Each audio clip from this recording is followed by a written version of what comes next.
บัดนี้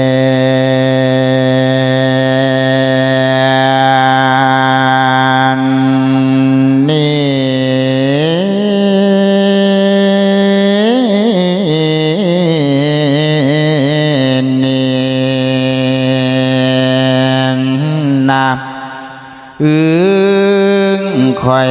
สิเทศนาตานตามนิทานสิแจงธนาขันธ์สิก้าวแจ้งแสดงขอภาคเสียงพูดสดีหู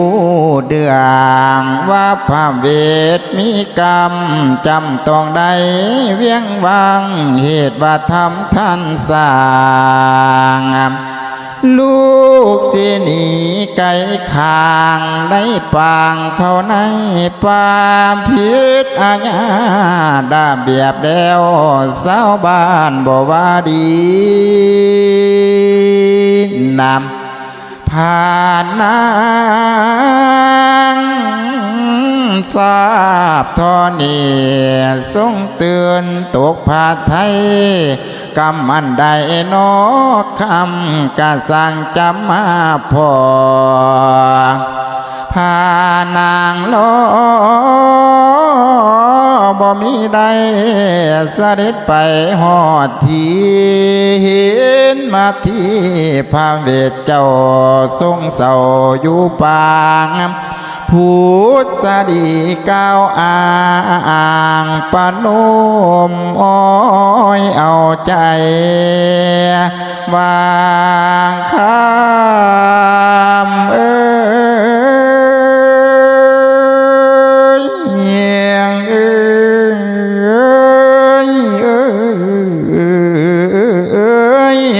แม่สิไป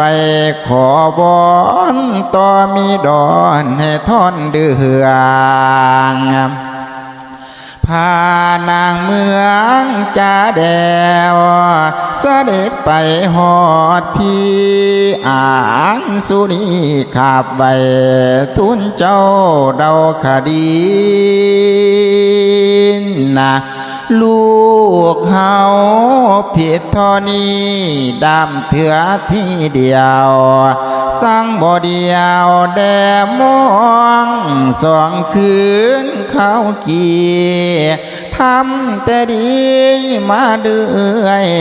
บ่เดียวใดให้ข้าบัดผิดมา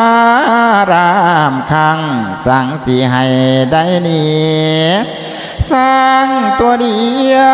วทอนี้ยังสิเกิงบาบุญดอกพี่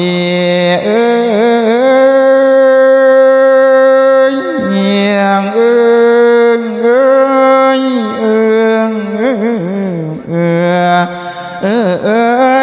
โปรดกระดูนเอา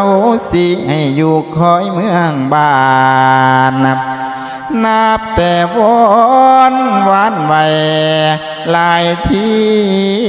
บ่ปากต่อพนางแขนจอกก็แสนสิเว้ากระเป๋าได้พานางฟ้าน้ำตาให้กลับไปหาพญาเวทสมเพชดีลูกเจ้าพนางเว้าอ้อยปานนมนำว่าคำแม่สิไป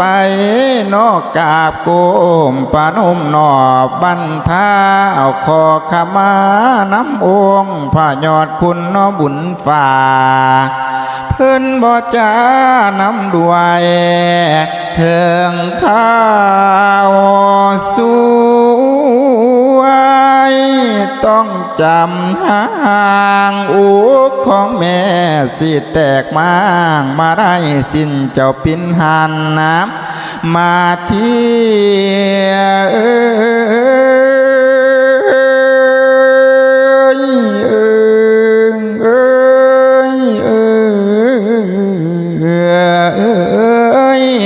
ต เจ้าอย่าโศกสาบันมันหอดวางเข้ากามนะจากสิถามประการใดอย่าบ่มีคำเบาอุตสาเอาเด้อแก้วให้เพียนแพงหักหอกกันเด้อปานใดดีเฮาสิได้พบพ่อขึ้นโค้งอวยหาสงสารเด้อ่อนลาลานลาทั้งจอมสีญาเอ้ยทั้งกันหาชาดีผู้อ่อนเยาว์ยังหน่อยเถิงข่าวพ้อยไหลบ้านสองหลานสิภาคยาไผสิมานั่งไก่สิพ่อได้สวงเงายามหลานอยู่ยอกเจ้าขึ้นมานังเผาตากหน้าอีดูผู้ภาคผ่าเนตรงามย่ำจองหลานทั้งสองตามคางสิได้ปางไปน้ำพอยาสิอยู่จังใดน้องโอ้